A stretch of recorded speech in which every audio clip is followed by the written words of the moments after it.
brawl, brawl, brawl. We finally got a good baseball fight, like a legitimate punches thrown, like no F's given baseball fight.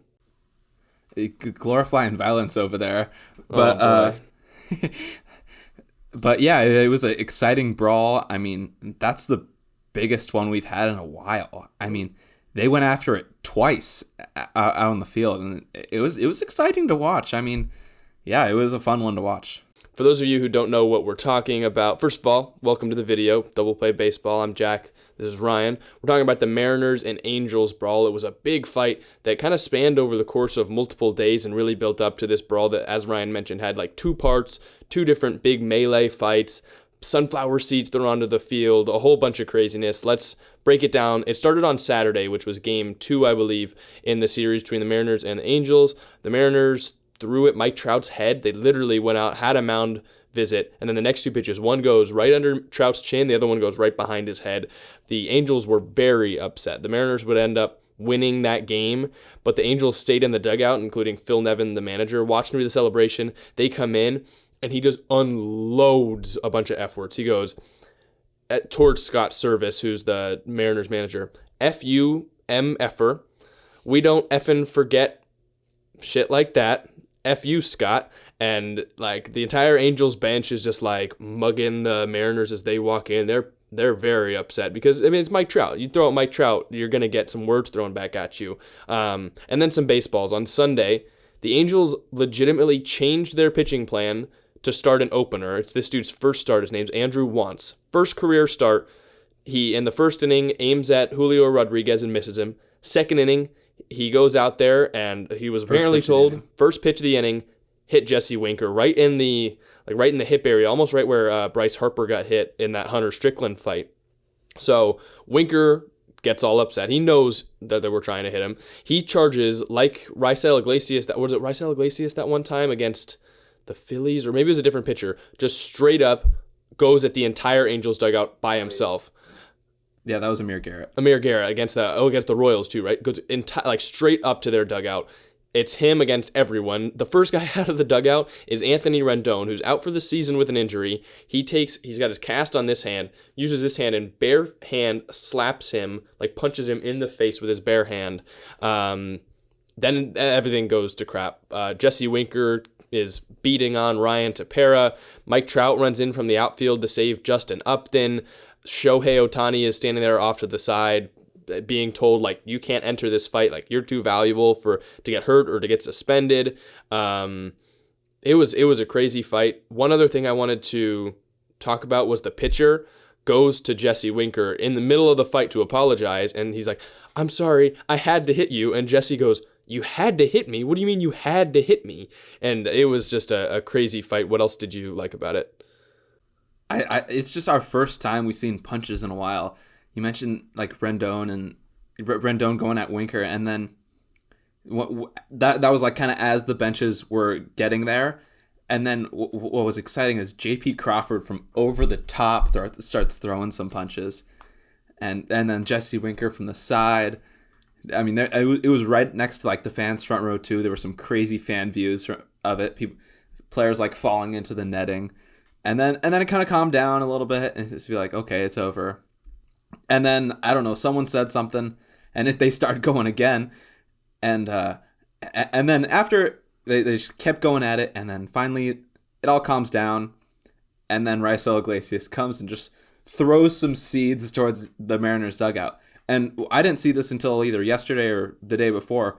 But after that happened, the fight almost started again. Like, Jesse Winker started running towards the Angels' dugout, and one of the coaches had to hold him back. But that could have started round 3, which would have been insane. I don't know if that's ever happened.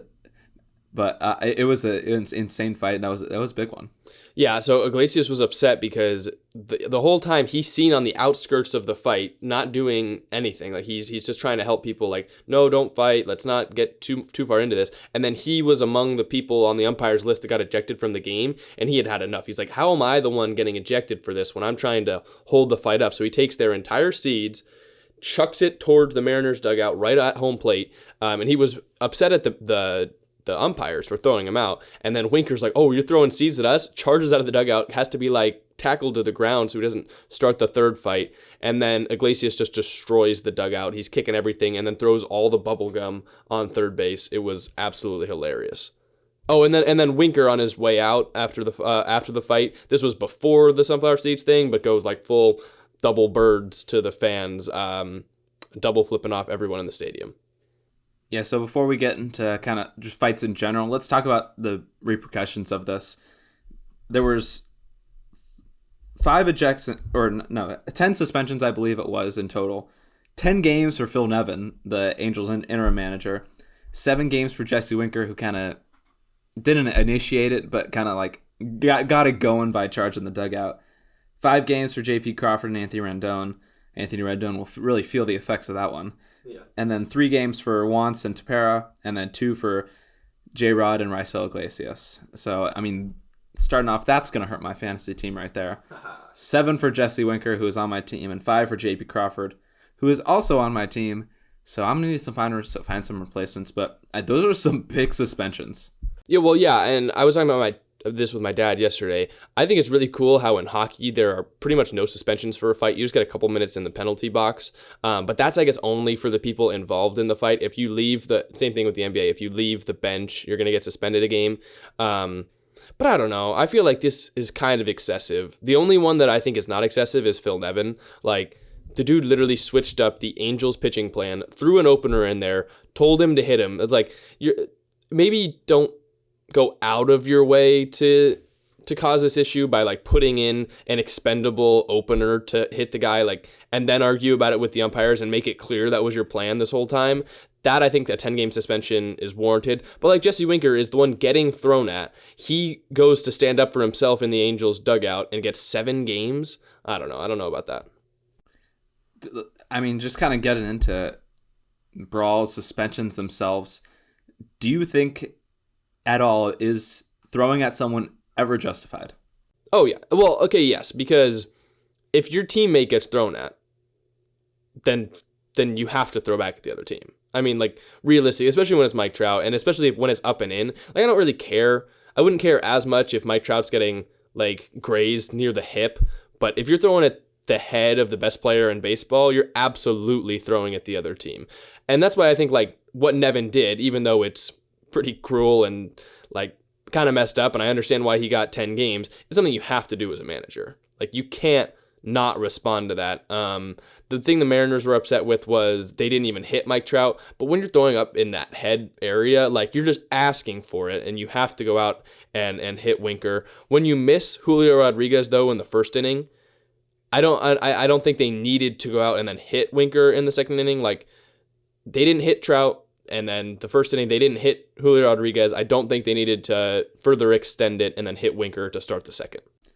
So if I tend to agree, if you're thrown at, then you can't just take that sitting down. Like, send some sort of message, whether that's thrown behind someone or at someone. Kind of depends on the situation. But then after that, I mean, you got to expect these suspensions, right? Those are justified as well. I mean, you're especially throwing at someone's head. That's frankly putting the player in danger. And so you got to expect suspensions, and if you're at MLB, you have to give out those suspensions as well. Whether it discourages fighting or throwing or not, which is, that's what suspensions are really supposed to do. I mean, they're punishment, but they're also saying, like, if that happens again, we're gonna suspend you this many games. Like, it's kind of setting precedence for that. So I mean, yes, you have to protect your players in some sort, but you also have to then expect some punishment coming your way. Well, and I think that's why Nevin went with Wantz as the starter. He's like, I don't want one of my regular starting pitchers to be the one that gets suspended 5 or 3 games, which is what Wantz ended up getting. He's like, I'm going to throw this guy who's never made a career start, and he's the one that's going to do it. And we're going to keep Trout, and we're going to keep Shohei out of it, and we'll be fine. Also, I don't want to seem like we're painting the Mariners as the bad guys for throwing at Trout first, because we got to go back all the way. It's like 9 or 10 days now. The Angels in a game hit Justin Upton in the head. Like, there's I think, clear also precedent for the Mariners being upset. Now, I don't think that means throw back at Mike Trout's head, but if you're going to debate it one way, I feel like it goes the other way as well, that if the Angels, if it's okay for them to hit Jesse Winker, because Mike Trout was thrown at. Like, Justin Upton was actually hit in the head about 9 or 10 days ago, so maybe the Mariners have a reason as well. One thing that sticks out to me, though, is I normally, I think baseball fights are kind of lame compared to other sports. Like, we don't actually really get fights. We just get, the benches clearing. That's why everyone always calls it, oh, it's a brawl. Or it's not oh, it's a brawl. It's just, oh, benches cleared out in Houston or out in Baltimore. It's no, most of the time it's not actually fights. This one was legit, and it was awesome. Yeah, it was definitely entertaining. I'll say that. I want to see one in person just for the experience of. I feel like the crowd would be electric and that sort of thing. But yeah, I'm kind of torn on whether it should have a place in the game. I mean, obviously it's entertaining from a fan perspective, but I mean, it could be dangerous. I mean, it wasn't necessarily in the brawl, but it was as a result of the brawl. Do you see what happened to Archie Bradley? I believe it was a broken elbow he was trying to jump over the rail of the dugout and fell on his elbow and broke his elbow. He face planted. So I mean that's not because of the fighting, but it's because of the brawl. I mean, injuries can really happen, and then like you said, they wanted their stars to stay out of it.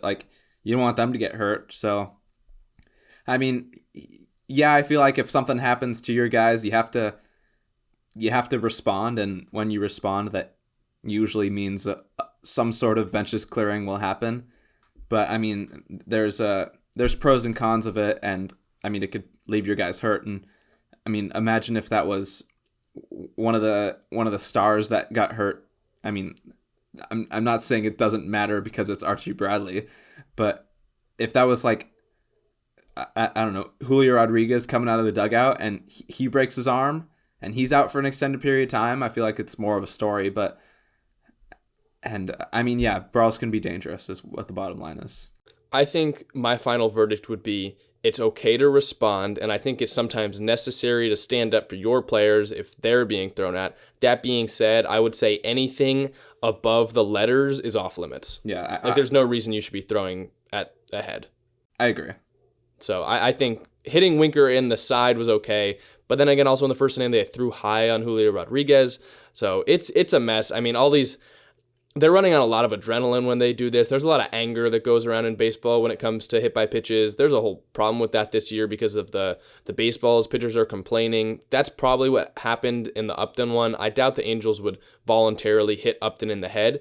But that being said, that made the Mariners clearly upset. They went out, they threw at Mike Trout. Pretty clear and obviously. It was the same situation in which they intentionally walked him the night before. This time they decide we're not going to pitch to him. They have a mound visit and they just throw at him on 2 straight pitches. So it's definitely frightening for baseball because it's dangerous.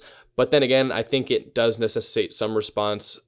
And, Phil Nevins absolutely has some balls in this one because he's an interim manager.